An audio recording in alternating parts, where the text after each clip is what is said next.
Thank you. You're all in for a wonderful treat. Can you hear me? Can you hear me? I usually don't have any problem with that, do I? It isn't. Who said? You are in for a very special experience this afternoon. I want to welcome you all back from spring break. If you didn't learn how to do it during spring break, we will now explain to you how to become evil.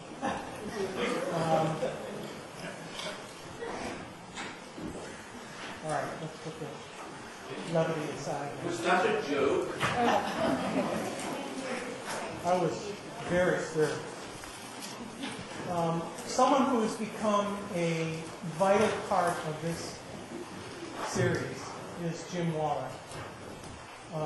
I think it's been at least 4 years and perhaps 5 that he's come back to talk to students, explaining the research that he did, the impassioned research he did on trying to understand how normal or ordinary people can commit awful and inhumane acts. Dr. Waller is a Holocaust scholar of the first rank. He is associated with the Auschwitz Institute. Oh, you changed? The Auschwitz Institute for Peace and Reconciliation. They hold seminars there 3 times a year to talk about the lessons that need to be learned about what went on in that place. And those of us who know Jim are very, very thrilled to have found out that he has accepted a position as an endowed chair of Holocaust and Genocide Studies at Keene State University in New Hampshire. And I can't think of a better person to do that, and I'm just thrilled.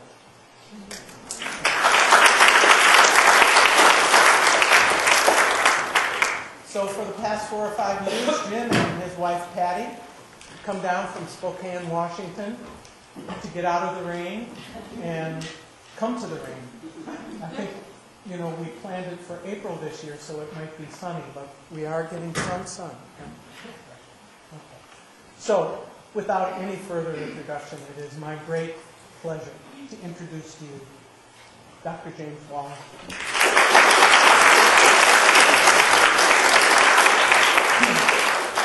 Thank you. Can you hear me okay in the back if I'm out here? That's fine? Good. Welcome back. You had spring break last week? That's what it's come back for. Wow. Great. Well, welcome back. Let me tell you a little bit about what we'll do today over the next hour or so, and then at the end, we'll have time for any questions you might have as well. To some degree, my work with the Auschwitz Institute, but what I want to do with you for about an hour is talk a little bit about the question of perpetrators of genocide, the men and occasionally women who carry out the atrocities that we see in genocide and mass killing, and ask some fundamental questions about who these people are, how they come to be, and what that says about you and I and our place in this world as well. And I think to start that, what I want to do is begin by putting the discussion in the broadest context possible, and go even more broadly than typically we might do by talking about genocide, and to talk about human conflict throughout history. And we'll do that with this slide. This is a picture on the left-hand side that many of you will recognize from the Jewish scriptures and Christian Old Testament. It's the story of Cain and Abel. Cain and Abel are the 2 sons of Adam and Eve, the world's first family according to the Christian Jewish tradition. And growing up the son of ministers, I knew this story for as long as I knew stories. But it probably wasn't until about 2000, 2001, when I was working on the first draft of Becoming Evil, that the significance of the story really hit me. And that is that here we have 2 people, 2 brothers, in a world in the Christian Jewish tradition in which death has not entered the world yet. And if you think about these 2 traditions, and whether you're Christian, whether you're Jewish or not, these 2 traditions have influenced a large part of how we think about ourselves in the Western world. But if you think about how might death first make its appearance in the world. Famine, pestilence, plague, heart attack, the most common way accident. But here are two men, says Ada Wiesel, the most widely read writer on the Holocaust. Two men, and one of them became a killer. This is a powerful story. In these two traditions, Christian Jewish traditions, the first time death makes its appearance in the world, it comes in the form of murder. And I think in many ways, when you study conflict, whether it's genocide, whether it's war, whether it's intergroup or interpersonal conflict, this really forms an important context for how the West has thought about conflict for the longest part of its history. And it's understanding. Two men, and one of them become a killer. Now we can jump forward several centuries, and you'll see some data points here about kind of the ubiquity, the constant presence of warfare in human history. Rather than go through those points, which you can see here, let me share with you 3 quotes I think about when I see this slide. The first quote comes from Trotsky, and Trotsky says this: "You may not be interested in war, but war is interested in you." And I love that quote because you could be sitting here today saying, I don't want anything to do with war. I know my country's at war in 2 fronts, in Iraq, Afghanistan. I know people close to me that have been touched by it, but I just don't want to have anything to do with it. You have that choice to some degree, but you also really don't have that choice. Even if you're not interested in war, war is incredibly interested in you. Most of you here today have probably lived over half your life, at least, in a country that's been at war for that period of time. Both wars, of which you don't really see any present, are clear into it. So even if you're not interested in war and conflict, those things are very much interested in you. And you've lost people close to you, or people close to you have lost people close to them because of war. So we don't have a choice in being disinterested in war. And I'm going to argue in some degree we don't have a choice in being disinterested in genocidal conflict either.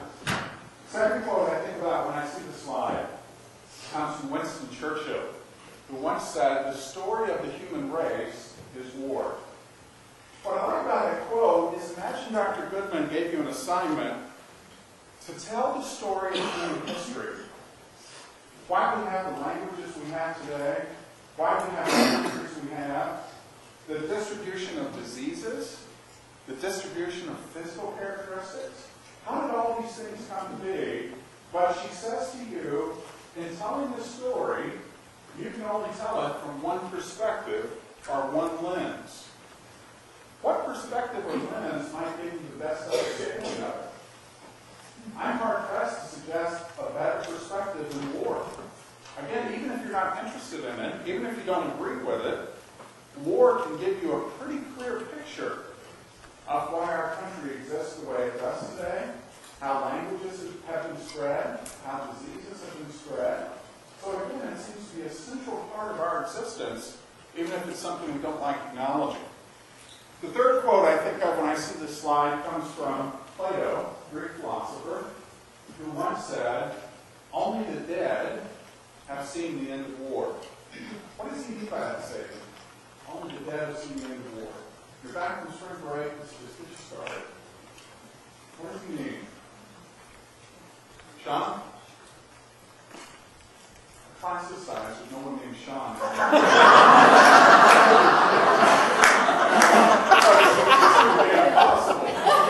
Yes. It means that there is no end to war. War is ongoing, and the only person who sees the end of it is a person that's no longer on earth. Exactly right. There's no end to it. Again, try to get your mind around this. That if your great-great-great-grandparents came back today, so many things would be difficult for you to talk about with them. iPods, telephones, automobiles, even the structure of this room and this building, fashion, religion. But there's probably one thing you can talk about with any generation of ancestor before you, and probably descendants after you, and that is the impact of war on their lives, or on people who they know. So again, when you think about the magnitude of this, you're not going to live, and I feel pretty comfortable making this statement, in your lifetime, you're not going to see the end of war. We hope to see it in our country, but we're not going to see it worldwide. So I think in many ways, this makes this an incredibly important topic for us to be spending time on. When Plato says only the dead have seen the end of war, there's also some literal truth to that. Because war has been one of the greatest experiences of human loss and human suffering. We see in the 20th century 5 times the numbers of victims, 100 million, war-related deaths compared to the 19th century, 10 times the number of victims compared to the 18th century. Sometimes people see a slide like this and they think this only has to do with technology. That what has happened over the course of time is we've gotten better at killing large numbers of people. And there's truth to that. But if you partition out the effects of technology, you would still see this same type of steep upward trend because we've seen an increase in conflict over the centuries. In the 1980s, 1990s, that increase leveled out a little bit with the end of the Cold War, but since about 2001, that increase has started to tick up again. Pretty steep upward increase. So we don't live in a time of increasing peace. We don't live in a time of increasing harmony. We live in a time of increasing conflict and increasing war. And again, what worries you, if you work in genocide studies, is you work in a field that doesn't have an easy end to it.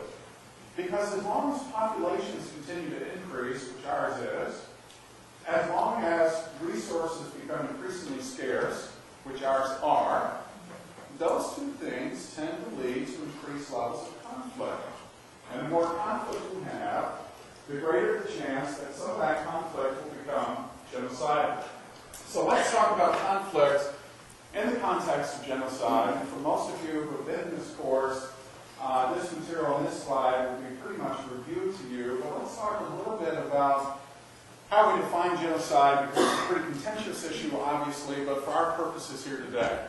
I think it's easy to talk about genocide, or it's easiest to talk about genocide by contrasting it to quote-unquote ordinary warfare. In ordinary war, you typically have military combatants fighting other military combatants. In ordinary war, you typically have one nation-state or country fighting another nation-state or country. But both of those things, who is fighting who, from what locations, both of those things change in genocide. In genocide, you have military combatants typically fighting against civilians, and you typically have the state of one country, the group in power, fighting against its own citizens. When you have that situation, you have what most scholars would call genocide. Rob Hilbert's famous Holocaust historian describes it this way: that a group in power can decide there's another group of people living in their community that they no longer wish to live in their community.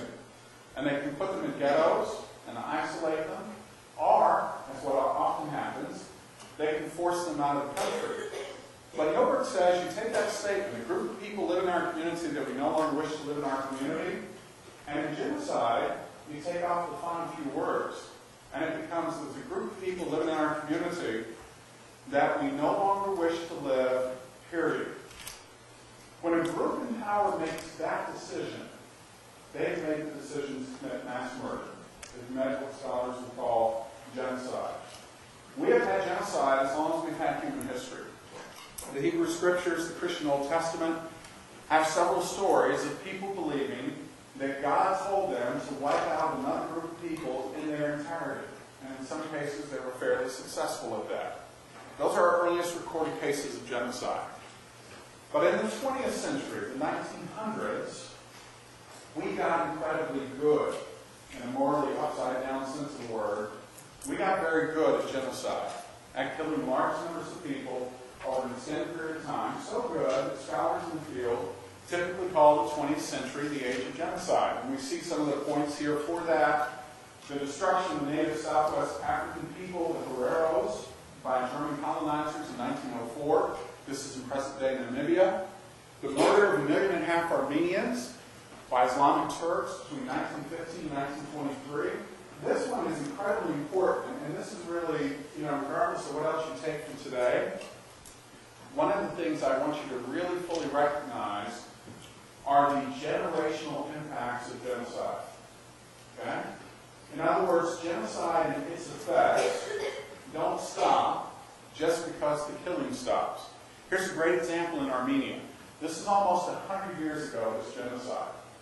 Every April 24th, Armenian communities around the world gather together to remember this genocide and to commemorate it. And they should. It's the Armenian community's equivalent of Yom HaShoah. It will happen April 24th in your community here, and I'm sure Dr. Goodman and other people can point you to those locations.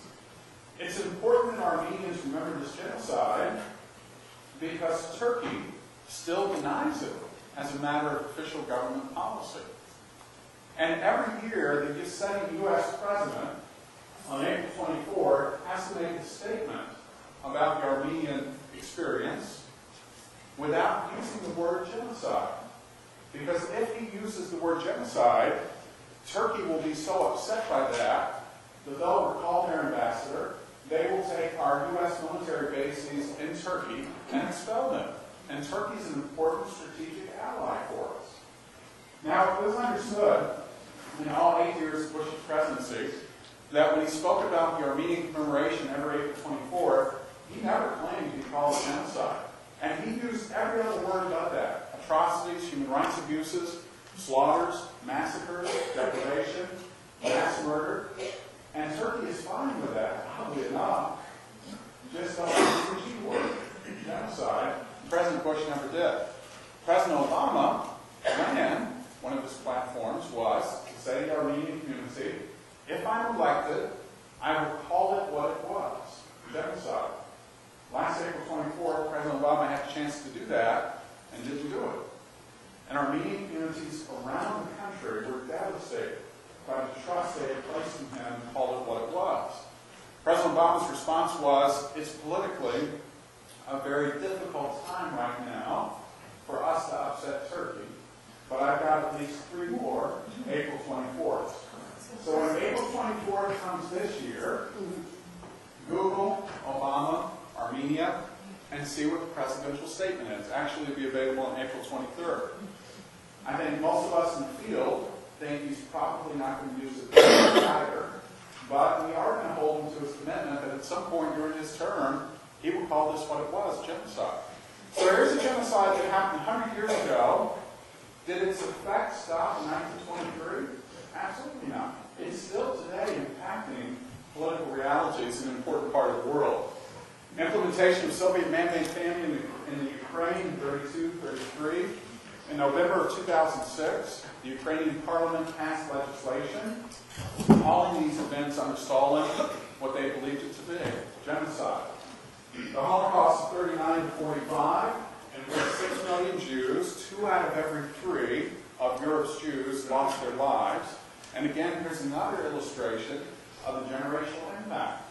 You have a chance to hear from, and I think you already have this semester, children and grandchildren of Holocaust survivors, and you know there how the experience of the Holocaust for people who weren't even alive at the time, and maybe have never even been to Europe, how that experience still leaves that generational legacy.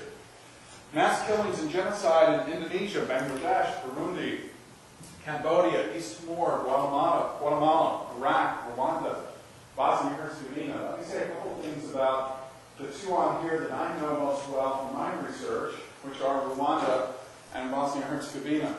In Rwanda, beginning in April of 1994, you start to get a sense that April is a pretty big month in genocide studies. We have a lot of commemorations and beginnings during this month. In April of 1994, over a 100-day period, 800,000 Rwandans, mostly Tutsi, some moderate Hutus, are killed by Hutu extremists. You can take any 100-day section of the Holocaust, you don't find a rate of 800,000 dead. As Murray mentioned, I teach 3 times a year at Auschwitz. government and military officials in a week and a half long seminar about what genocide is, what the warning signs are, and what you can do to stand up and make a difference. We teach it on the grounds of Auschwitz. As we come in and the Auschwitz historians talk to us, and we walk the grounds of Auschwitz, at its peak, Auschwitz could never imagine 800,000 people in a 100-day period. Not to lessen at all the horrors of Auschwitz, but to put in perspective the frenzy of killing that occurred in Rwanda in 100 days. Not by just military, not by simply militia, but by neighbors killing neighbors. And the hard work of killing. Ammunition was very seldom used in Rwanda. It was machete. It was masu. Baseball clubs with nails or spikes driven through the end. When I interviewed Rwandan perpetrators and asked them what they remember 10 years after the fact about the genocide and perpetration, almost always one of the first things they mention is exhaustion. They remember being physically exhausted because of the toll that the killing took. Okay? We are 16 years past the Rwandan genocide. What's the generational impact? Let me give you two examples. It's estimated that over 9 out of every 10 children living in Rwanda in 1994 saw murder. Didn't read about it, didn't hear about it. They saw someone hacked to death, beat to death, clubbed to death, kicked to death in front of their eyes. How does a society rebuild? And this is what Rwanda struggles with. How does a society rebuild when over 9 out of every 10 of its children have seen that? Our children in this country suffer significant traumas from a wide variety of perspectives. But we don't have over 9 out of every 10 of our children seeing murder firsthand in a 100-day period and trying to rebuild from that. 70% of women in Rwanda were raped during the 1994 genocide. I've spoken at an event in Rwanda where I used this 800,000 figure in 100 days, which scholars recognize as an appropriate number for the death toll. And I had a very angry woman get in the back of the room and in the middle of the time and say, that underestimates it. The death toll still continues. And she's exactly right. What she's saying is 70% of women in Rwanda raped in 1994, a good number of them have contracted HIV/AIDS. And because of that, 16 years later, people are still dying from the genocide in 1994. You see the impact of it. When you visit villages in Rwanda, they will speak of women who come into the village as beggars and can only stay for a couple of days before they have to go elsewhere because the women reek. The women are full of stench. The stench and the reeking comes from the fact that they were raped so often, so repeatedly, so brutally, that internally the damage has been so severe that these women suffer from what's called a urogenital fistula, which means the internal organs are so disrupted that urine and feces can no longer be held inside, and actually for many of the women, the urine and feces now come out through the vagina because of all the internal damage they suffered during the genocide. You smell these women before you see them. They go from village to village to village. They can be fixed, medically speaking, physically speaking, with a fairly straightforward medical surgery that's also unfortunately very costly. And it's difficult for people in Rwanda to get. But you see how emotionally a country like this, you have to ask the question, can it ever be fixed? Can it ever repair itself? Can it ever recover from what it inflicted on itself 16 years before? Bosnia-Herzegovina is another example. These pictures you see here, a little difficult to see, but in July of 2007, I was with a group called the International Commission on Missing Persons, which works in Iraq, Argentina, and Bosnia-Herzegovina. And I was volunteering time in Bosnia, and this group works to find the bodies of missing persons and to use DNA analysis to reconnect them with living family members. This is a field outside of a small village called Srebrenica, where 8,000 Muslim young boys were assassinated in 1995 by Bosnian Serbs. two young boys had been playing in this field, soccer, went to kick a ball. With the ball came up a turf, a divot of ground, and in that piece of turf was a bone fragment.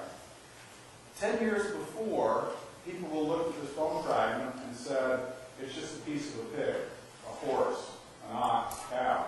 And they would have been exactly right. But what we began to find out after the genocide in Srebrenica is that Bosnian Serbs would bury the victims in mass graves, and then on top of the victims, throw animal remains. So that when people found the bone fragment, they would just say, it's just an animal pit, no need to worry, there's nothing else there. But now in Bosnia and Herzegovina, about 450 mass graves have been dug up. And when you dig them up, you find human remains, anywhere from 5 to about 500 in the largest mass grave. This was a mass grave we were called to in Budik. And for 2 weeks, I worked in this grave, just exhuming the grave, just digging it out. And this was a secondary mass grave, which means that these were Muslims, Bosniaks, killed elsewhere, buried elsewhere, and then dug up because the Bosnian Serbs thought they were buried into a place too easy to find, and they were reburied elsewhere. But they were dug up by bulldozer, by backhoe, and just shovels of dirt thrown in the backs of trucks, and trucks in different directions. There are tertiary graves. There are fourth-order graves in Bosnia and Herzegovina. In this mass grave, we found the remains of about 50 victims. No complete skeletons, because it was a secondary mass grave. We just simply found partial skeletons of about 50 victims. The first 2 days on this exhumation, a Muslim woman sat on the edge of a grave, pouring rain, mud, on her knees, just rocking back and forth and praying and wailing. And you heard her tell that someone's heart can break. But she never really, I mean, it obviously doesn't literally happen. But in listening to this woman for those 2 days, it was the closest I've ever heard of someone's heart actually breaking. I mean, that's how it sounded. Out of respect to her, because I don't know the language at all, I didn't say anything to her. Other people would occasionally say things to her, but eventually her story came out. And her story was that she lost a father, a grandfather, 2 brothers, and 3 sons in the genocide in Srebrenica. Her youngest son was 12 years old. He had already been found in 3 other graves, parts of him. Each time, someone had come to her door and knocked to say that they had found a piece of her son. And she had to breathe. This is 12 years after the killing. She's on the edge of this grave just praying that they're not going to find her son in this grave. Because she doesn't think her heart and soul can take it again. Understand that the impact of the genocide in 1995 for her is probably never going to be over. People who lived through genocide tell us again and again about those long-term impacts. So as you become kind of a scholar, which you're doing, you're becoming a student scholar in genocide studies, it's easy to kind of frame these off like I've done here. The genocide went from 75 to 79, 39 to 45. But in a way, that's not very respectful of the people who suffered in the genocide and the family members, because the impacts of these genocides just continue on from generation to generation to generation. So the general principle that I work from when I study these genocides from the 20th century, and again, if we look back a slide at all those genocides I mentioned to you, and you ask the question, how many people are we talking about in terms of numbers of dead? A pretty conservative estimate is about 60 million. 60 million. 60. I did that. That only made sense to me. It's completely backwards to you. But 60 million victims in the 20th century. Again, you're kind of hard-pressed to find a problem that humans inflict on each other that takes that type of toll in 1 century. So one of the principles I work from is this, that it seems to be, historically, when a political, social, or religious group comes to power and they want to commit genocide, they do. There are a lot of other things they have to worry about, but one of the things they don't have to worry about are finding the people to carry out the killing. Now, again, think about this for a few moments. If you come to power as a group and you want to commit genocide, there are things you have to overcome. You have to worry about resistance from the victim group. I think for decades after the Holocaust, because we didn't ask the question, we thought the Jews never resisted. But when we started to ask the question, we saw that yes, the victim group resisted with everything they could given the situation. You have to worry about resistance from other people in your community who are going to stand up and say, it doesn't matter to me what you care about that group of people, you can't kill them. You can't execute them in this way.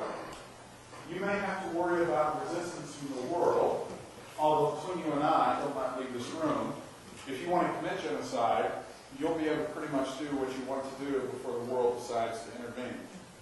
But here's the one thing you don't have to worry about if you want to commit genocide.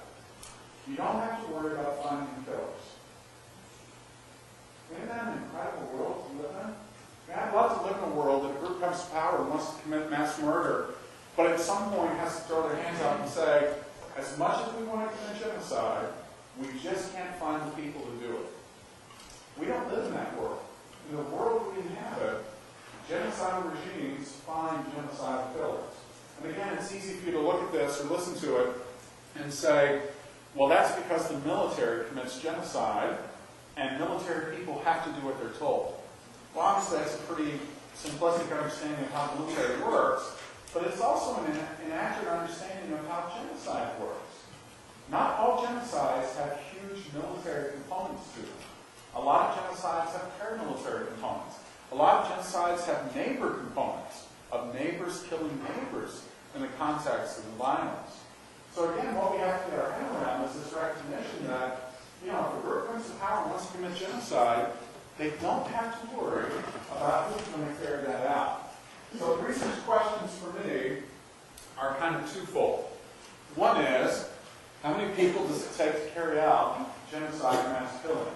Now, when I ask this question, I'm not asking about the architects. Okay, so when people hear that I do work in perpetrator behavior, I actually do this request fairly often.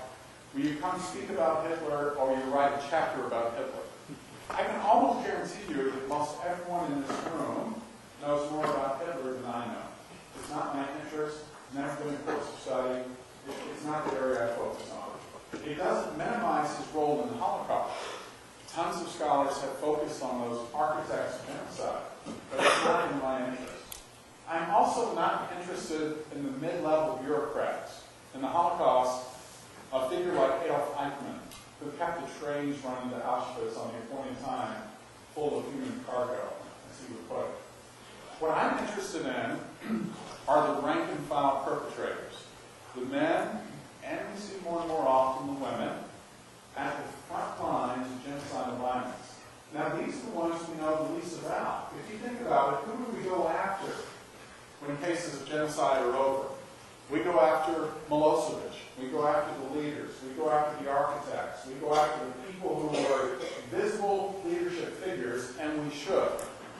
But by and large, the people who kill, and you see two examples here in these slides, one from the Einsatzgruppen activities of 41-42 in Eastern Europe and Russia, over 1.5 million, 1.25 million Jews killed in this time period, really just as you see here on this slide, being executed with shots in the back of the neck.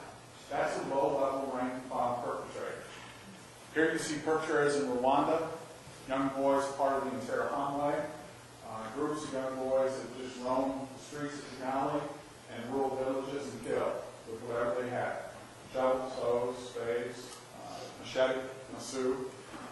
These people who actually literally bloody their hands with killing, we don't know that much about. Certainly for the past 10 years we haven't known that much about.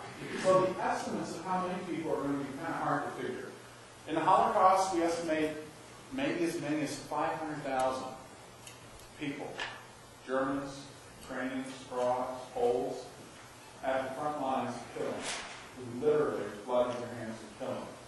Rwanda, we have a bit better estimate, about 250,000 people in Rwanda who were involved in the killing process. And I think that's a pretty precise demographic estimate of the number of perpetrators in Rwanda. Bosnia and Herzegovina, the number of Bosnians Serbs involved in atrocities, war crimes, genocide against Muslims, Bosniaks, probably 15 to 25,000.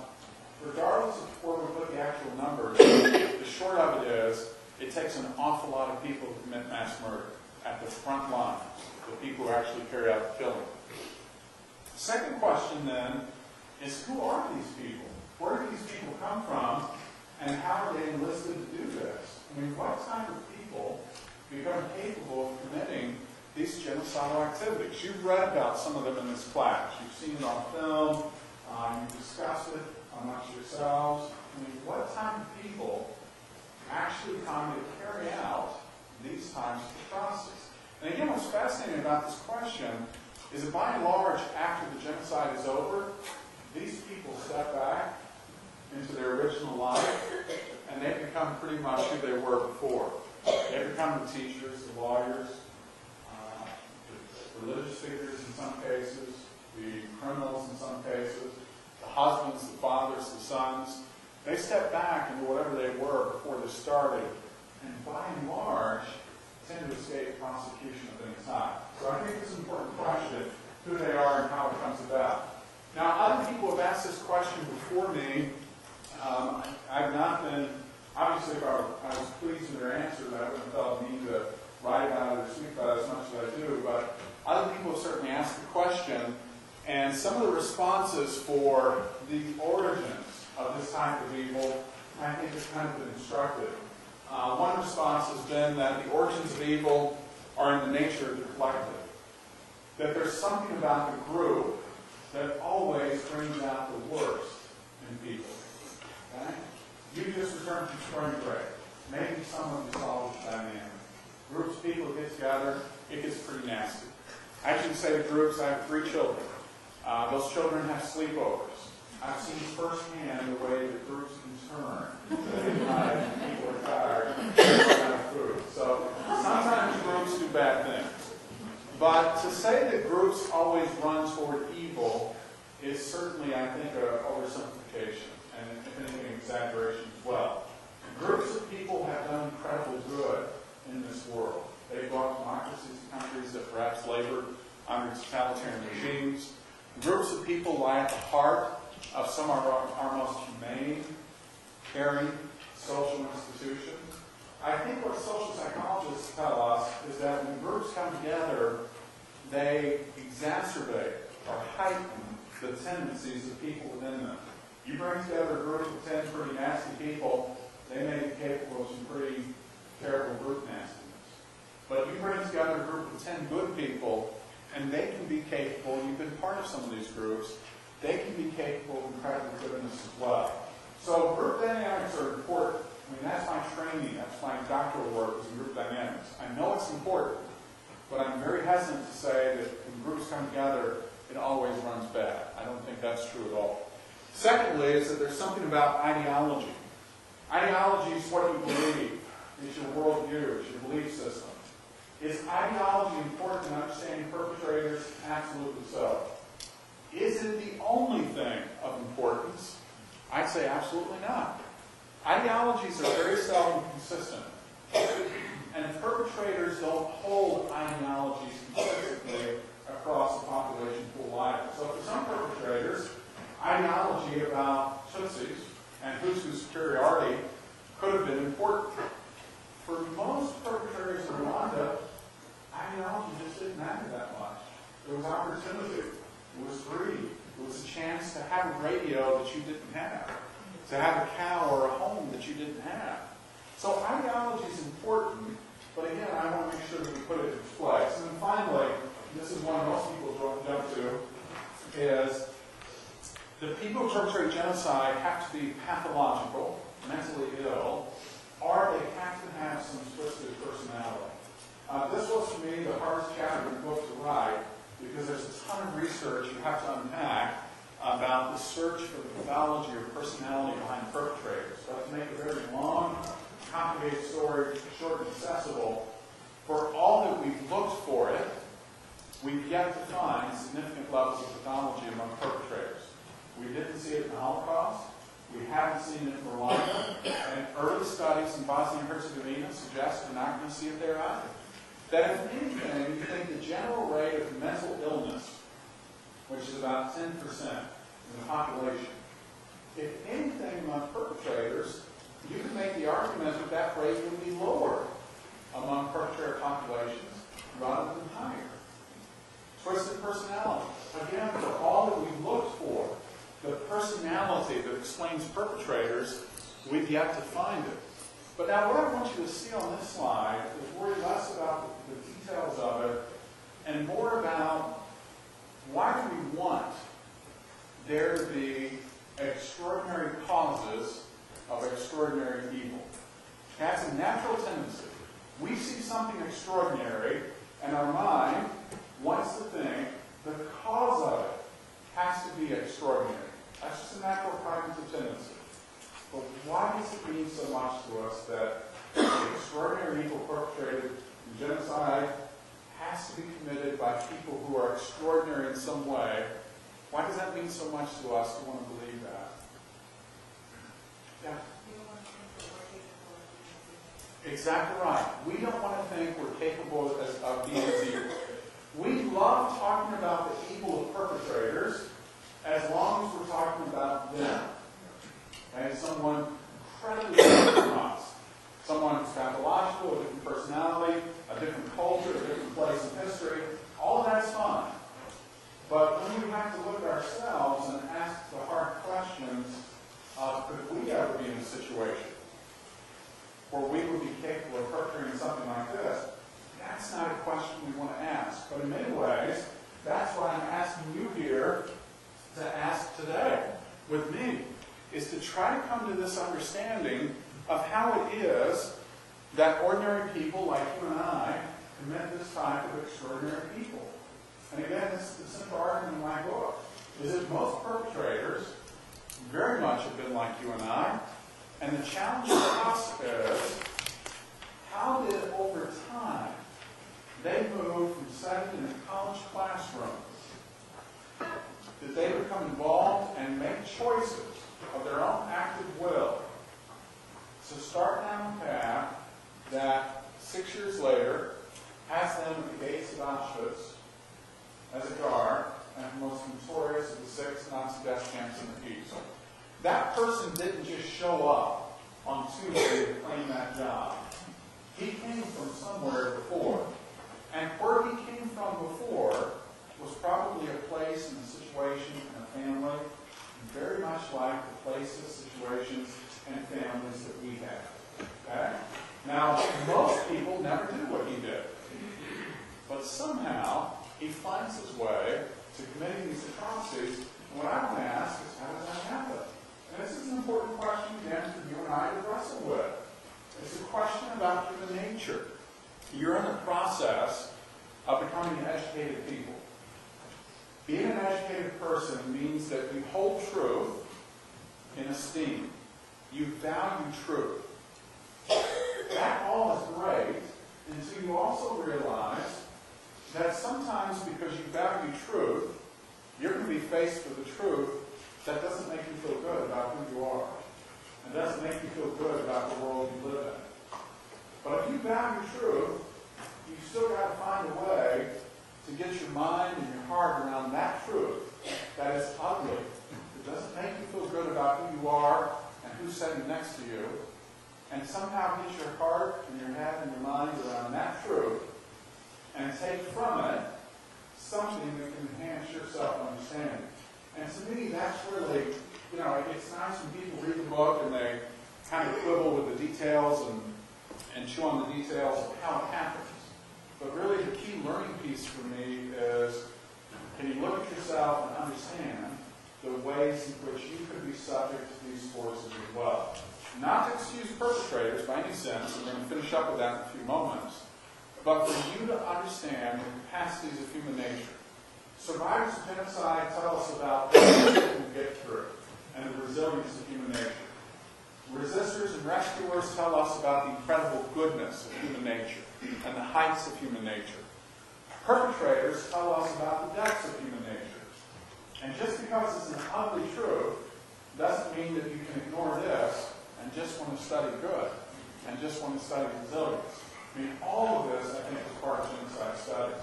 There's a quote here from T.H. Huxley, who was famously known as Darwin's bulldog. Charles Darwin, as he wrote Evolutionary Theory, for a variety of personal reasons, was pretty hesitant to publicize it, and he knew everything about it. He was the author of Evolutionary Theory, as you know, but he just didn't like to speak about it. Huxley was a friend of his who was the exact opposite. He hardly knew anything about evolutionary theory, but he loved talking about it to everyone he met. And so he was known as Darwin's bulldog. But Huxley does say this quote, I think is interesting, in 1860. "My business is to teach my aspirations to conform themselves to fact, not to try and make facts harmonize with my aspirations." And I actually have this little card on my desk. This is a good reminder for me. I have a way that I wish the world would work. By someone who works in this field, I have to look at how it seems the world works and then bring my aspirations in line with that. And I think this is the challenge of working, certainly with perpetrator behavior. So this is how I tried. Have you read this one? Yes, Process that was the reading for this week. The reading for this week, okay. So none of you have read this.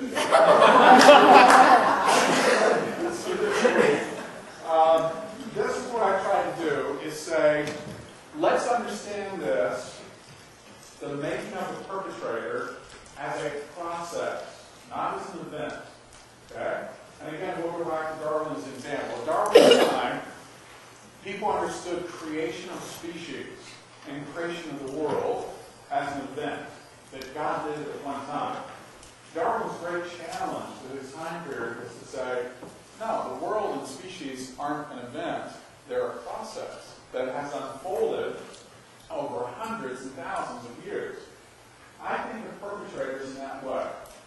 Are there perpetrators who seem to have been born to perpetrate this type of evil and enjoy doing it and be ready to do it? Absolutely.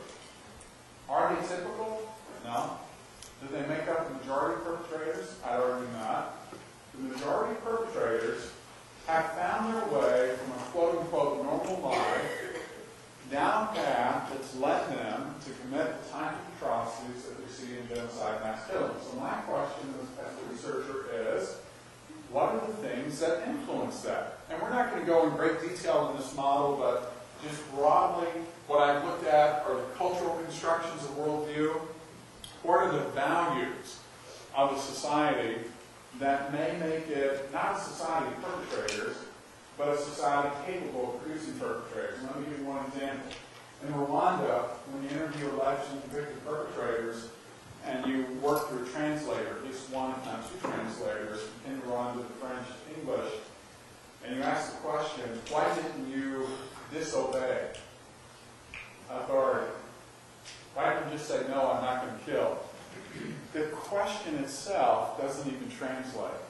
Because in Rwanda, the cultural orientation is so authority dominant, like it was in Germany in the 30s and 40s, like it was in Cambodia in the 70s, so authority dominant that the notion in Rwandan society that a superior would ask you to do one thing and tell you to do something, and that you would disobey, is a foreign notion. And you see it on their faces as they're trying to unscrew the question and figure out how to give you a response. It's like asking, why did you stop breathing at some point and do something else? It's just, well, this is the culture. It's kind of embedded. It's how it works. I'll leave here tomorrow, and one of the things I do for the Auschwitz Institute is occasionally deliver briefings to the CIA and the U.S. Department of State on genocide warning areas. And so we have a meeting in D.C. on Thursday and Friday. I think the title of it is Confronting and Countering Atrocities in Africa. But one of the big things we'll talk about at the meeting, at the briefing, will be what is it about African culture and society and history, all they're touched by colonialism as well, that leads African culture to have these fairly dominant, social dominance hierarchies and structures, so that when a madman comes to power, the least of his worries is getting people to follow, because people are used to following. So a large part of what we'll do at the briefing is to try to understand and unpack What is it about African culture that's important for us to understand when we recognize the ongoing atrocities in Congo and Rwanda and Burundi and Sierra Leone and other places?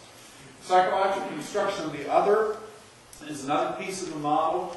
Again, here I'm very interested in how perpetrators come to view their victims. Okay? How do they come to think it's okay to do what they do to their victims? I still remember one perpetrator testimony I read in Germany of a Holocaust perpetrator where he's asked by the attorney, the prosecutor at trial, how did you come to think it was right to kill Jews? And his response, and most trial testimonies you read are just dry and boring, you don't know what to get from them.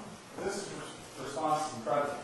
His response was, it's not that I thought it was right to kill them, I thought it was wrong if I didn't kill them. You notice the difference there?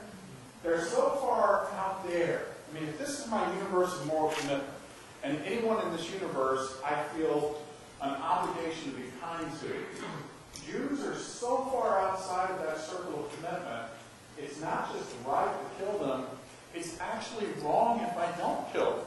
I'm doing something wrong if I let them live, because they are that much of a threat to the racial purity of my country and of my people.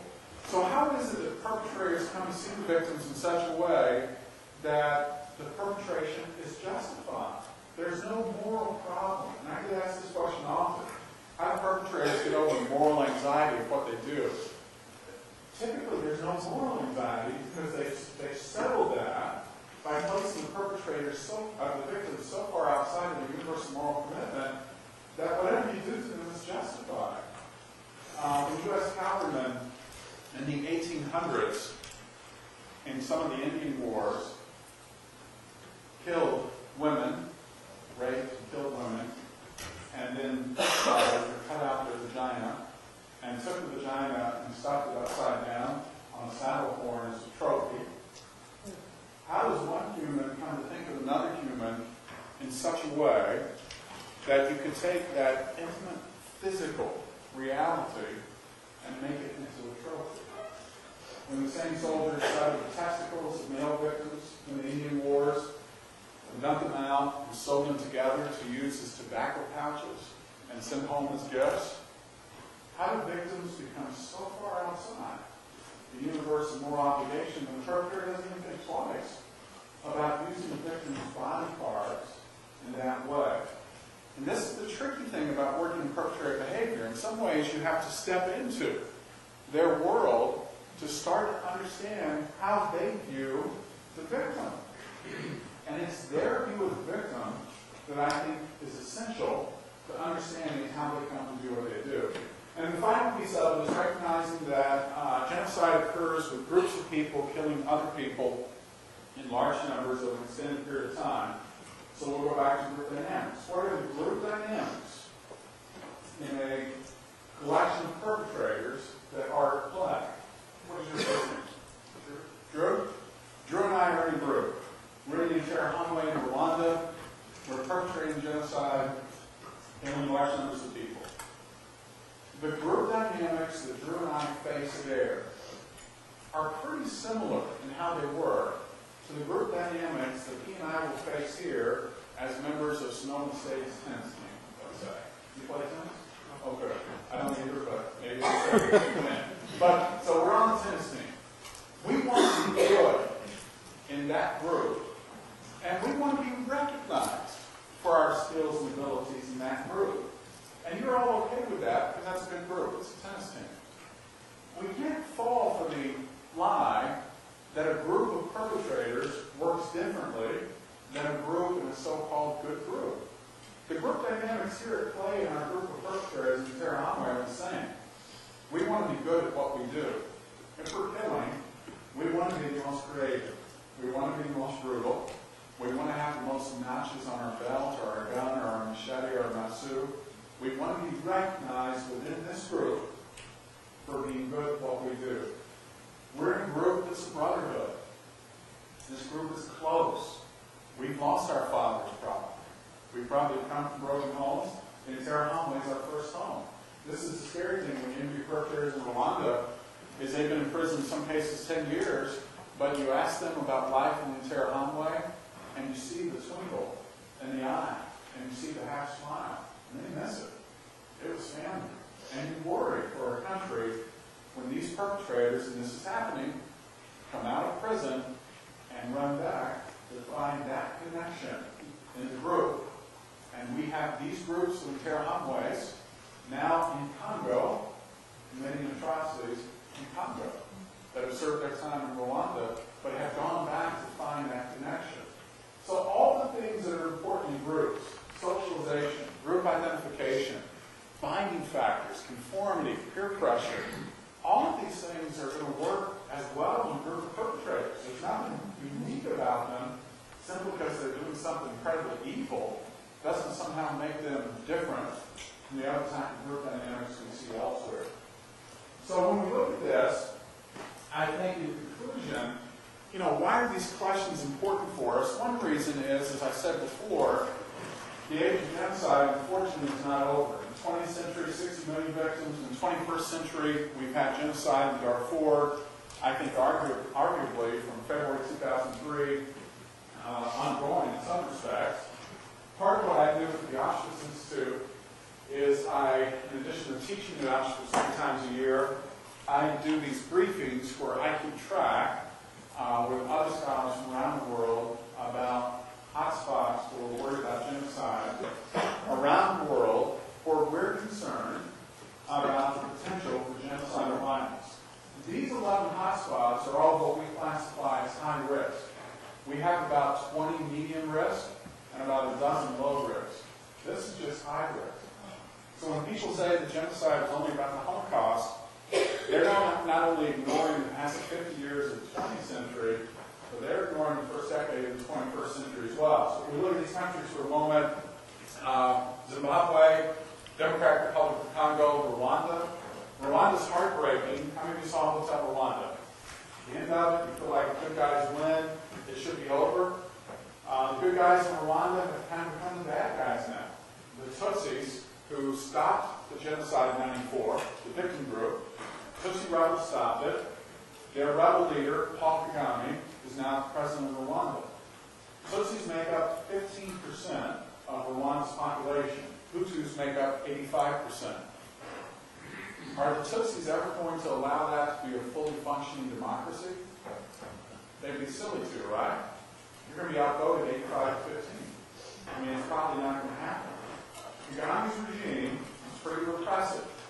You can get on Google, and I believe it was about a month ago, Christine Amanpour had a sit-down interview with Paul Kagame. And at the end of the interview, the first 2 or 3 minutes, you just thought, it's just a soft interview, she just started with softball questions.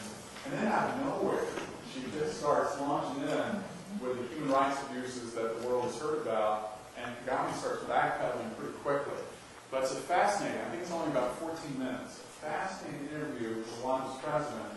And as you hear it, and you kind of listen between the lines of it and hear the subtext, you recognize that Rwanda, there's a reason. It's a high-risk country. It's a minority population trying to hold power over the majority population, and they're going to have to do that with some pretty repressive measures. Sudan, we've mentioned Algeria, Bosnia, Kosovo, Chechnya, Iraq, Pakistan, Burma, which the military regime in power in Burma refers to as Myanmar. Burma is the highest of all of these countries. Every risk factor, Burma is off the scales on. I think people in the field are surprised when they wake up every morning and genocide hasn't happened in Burma. It's going to take a significant, either internal coup, revolution, or external intervention to take Burma away from the precipice of genocide. The question right now isn't if genocide will happen in Burma, it's really when.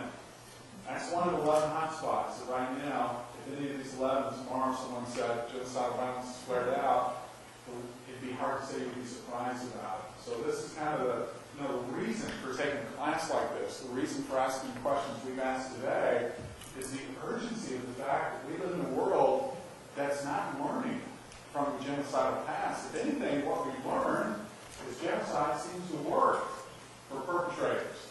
And we certainly don't have any anything in place that seems to stop them, want to stop them from perpetrating. And then finally, and we'll take questions, I've always want to be clear that when I talk about this material, I'm never trying to excuse perpetrators. What I want to do is explain and understand how people come to do this evil, because if we can't understand it, we can never hope to unpack it, to rehabilitate perpetrators. We can never hope to stop perpetrators. So when we read the book or we have these class discussions, simply because we understand something doesn't mean we're saying that thing is right or it's somehow forgivable. We understand it, but we still hold the ability to say this behavior is morally and legally egregious, and people have to be held responsible for it. But again, it seems to me here kind of a mistake you could make would be, and I say this hesitantly because he's a wonderful, heroic figure in many ways, to think like Bruno Bettelheim, a psychoanalyst and Holocaust survivor, who says, and I have to defer to him in many ways because he survived the event, but Bettelheim says, to look at the evil of the perpetrators, all it can do is taint you. All it can do is mess you up. You just got to put it out of sight, out of mind, and not explore it at all. And I'll respect, certainly, his opinion as a survivor for him to say he can't do that. And I fully understand it. But I can't respect the notion that none of us should do it. Because if we're not going to be in the business of figuring out how these people come to be, we really have no hopes of trying to stop them. And this is a large part of what we do at the Institute.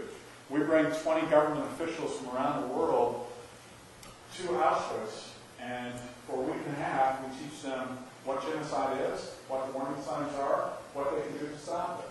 And when I teach them about perpetrators of genocide, I'm not thinking they're going to leave there and go back and know how to make perpetrators, but I'm understanding they're going to leave there and they'll know some of the warning signs.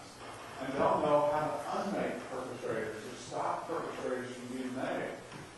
We can only do that if we understand the mechanics of what lies behind it. If we're just going to run away and say it's too horrible for us to study, we have no hope of ever stopping it. So a large part, again, I think as you're in this class, you're hoping to get the type of information that allows you to move from being a bystander in these cases to being an upstander and put yourself in positions and take advantage of your voice to make a decision. You're going to hear later. John's not here yet, is he, Myrna?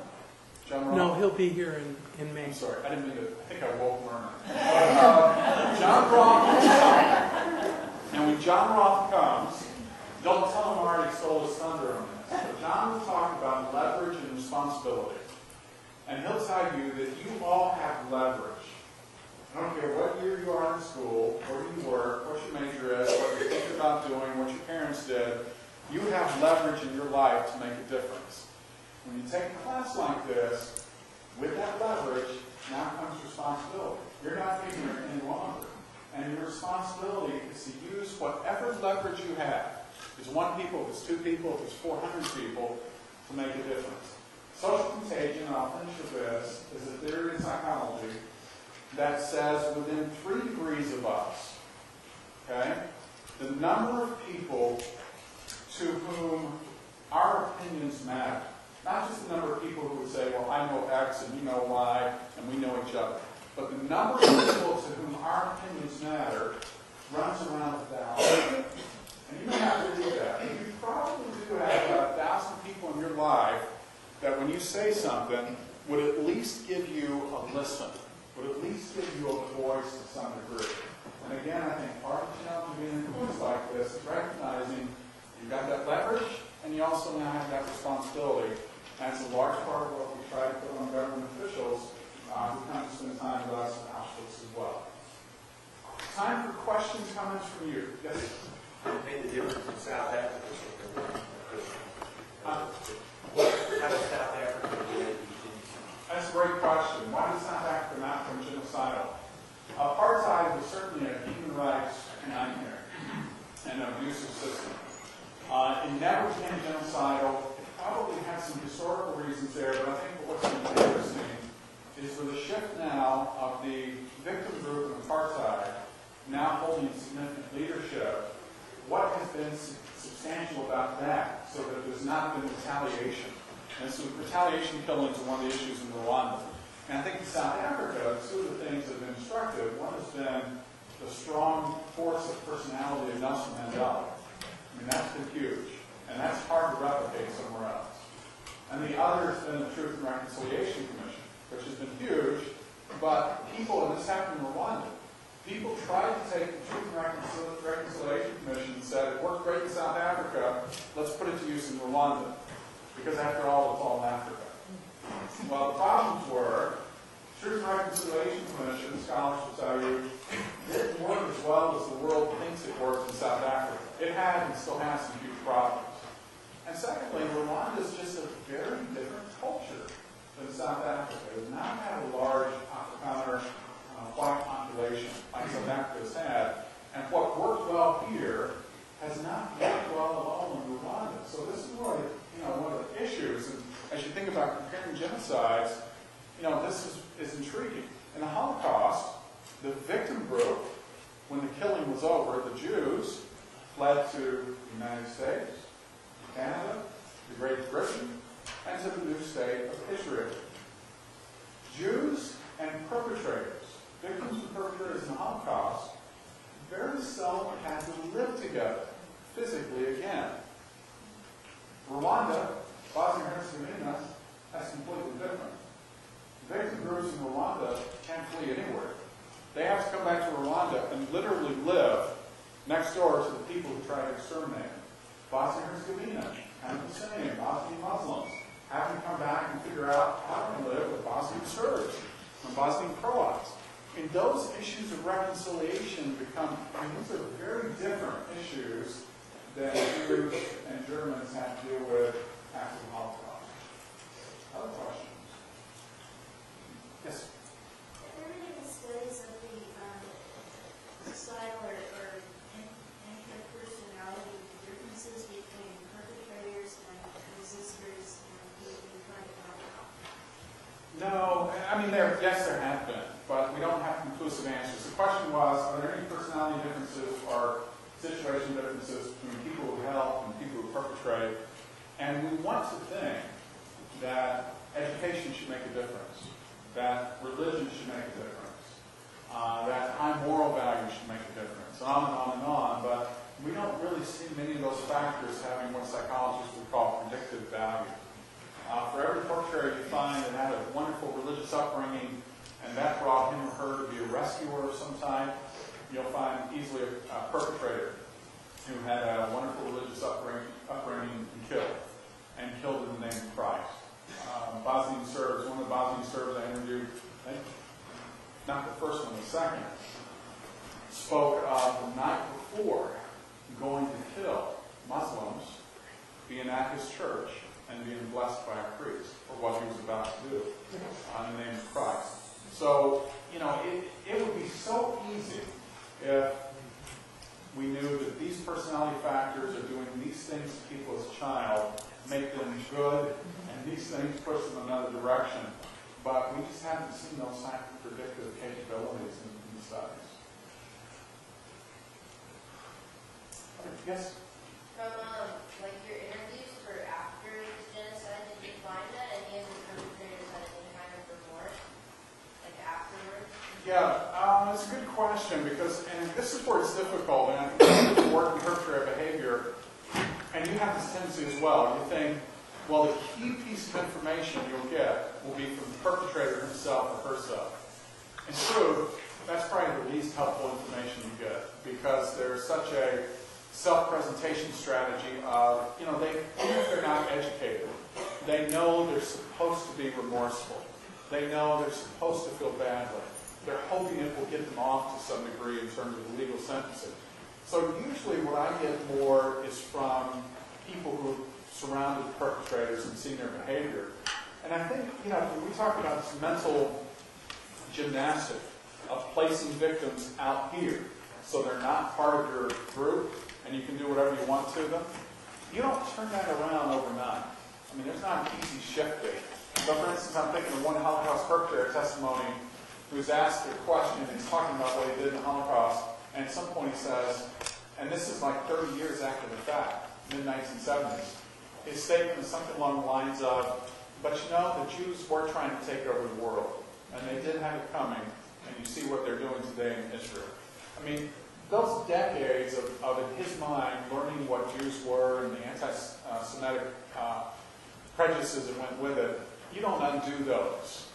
So I think that question of remorse is always difficult. As a matter of fact, the courts have even decided that shows of remorse by perpetrators in Rwanda actually stop the proceedings. They won't allow it to go on because they're so suspicious of what the remorse means.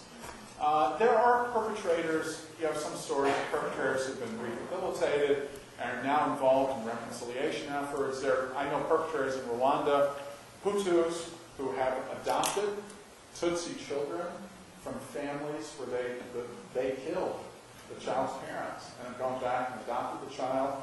I mean, these are very isolated cases. So I'm sure that you have those, but again, as a social psychologist, you're kind of interested more in the pattern of responding, or what do most respondents do. I think in most cases the remorse is more a remorse about the world doesn't understand what a threat the Tutsi were. The world doesn't understand what the Jews are trying to do, and if they only understood, they'd understand why I did what I did. Yes? So, how do we interfere in order to prevent a possible genocide, especially with like the hotspots? Yeah, good question. The question was, what do you do? I think a couple of things. One is, I think you do whatever you can to raise awareness. Right?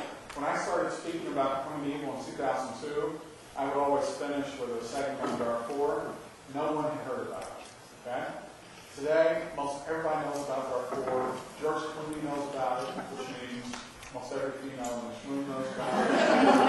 Oprah knows about it. I mean, it's become kind of a celebrity cause.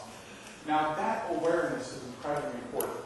So again, this is that leverage piece. Whether it's a dorm, whether it's a sorority, a fraternity, a workplace, a school, your state, I mean, just continuing to push that awareness. But I think one piece is just recognizing the voice you have in shaping political will. And this is important. Maybe this is a good thing for us to finish on here. I want to respect your time, but we have to recognize that the people we've elected, the local, state, federal offices, they are, at least have some allegiance to hearing our voices and representing our interests. And here's the sad truth, is that of all the things politicians in this country worry about when they go to sleep, about losing votes and losing re-election, they worry about voting the wrong way on health care, going the wrong way on Social Security, voting the wrong way on parks, on marijuana use, legalization, all the things they worry about. I'm pretty comfortable in saying there's not a politician in this country who goes to bed at night worrying that because they haven't taken a stand on Darfur, they're going to lose votes. Our job is to make them worry about that. And that is what every single one of us can do.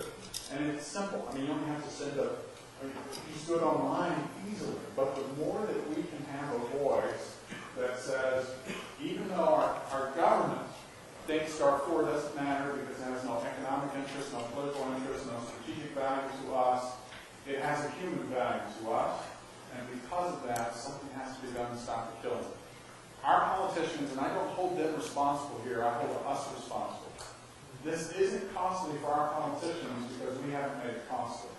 And I think a large part of what we're called to do in democracy is make our politicians understand that you will lose if these things are not represented, if you don't have a voice here. And I know that sounds very Pollyannish, and you probably want something more concrete and specific you can do right now. But at the end of the day, those are the types of changes that I think our national political will responds to, and international political will responds to as well. And some of it is us taking more active leadership in the United Nations, trying to restructure how the UN works. Nothing prohibits the UN from redefining genocide to make it more likely for them to intervene. But no one's pushing the UN to do that. And again, it's part of what we do with the Institute. We meet with the UN twice a year, and we ask them, can you redefine genocide? Can you get a rapid response strike force? Can you rework the Security Council structure, the decision making? I don't know if any of those things are going to happen in my lifetime, but I know that I want to spend a large part of my life trying to push those and agitate for those things to happen. And all of you have a voice and possibility of doing that as well. I want to make sure to respect your time. Should we call it? Any more questions? Okay, well, we have. Oh, I'm just curious, of your instances of genocide, what percentage of those are religious-based or coming from the instances of genocide? Yeah, the question was what percentage of genocide is religious based? I don't know off the top of my head. I know the next project I'm working on is the role of the Christian church in the Holocaust and Rwanda and Bosnia and Herzegovina. The Christian church was a central part of those cultures when genocide happened. Yet the Christian church did relatively little to stand up in the face of genocide. I want to ask questions about why, as an institution, the church didn't do that. I have to go back and tease those percentages out and how you define something like Darfur is a good example. Darfur has a religious component to it. The north is Arab, is Islamic. The south is Christian tribal. But it also has an ethnic component. The north is Arab. The south is Native African. So some of them may be hard to tease out. I know that hasn't you can say a half or 2/3, but religion has been a central way that we've defined who's us and who's them. And in that way, it's been used, whether it's war, genocide, and mass killing, it certainly had a shared use of history, absolutely. All right, well, thank you very much.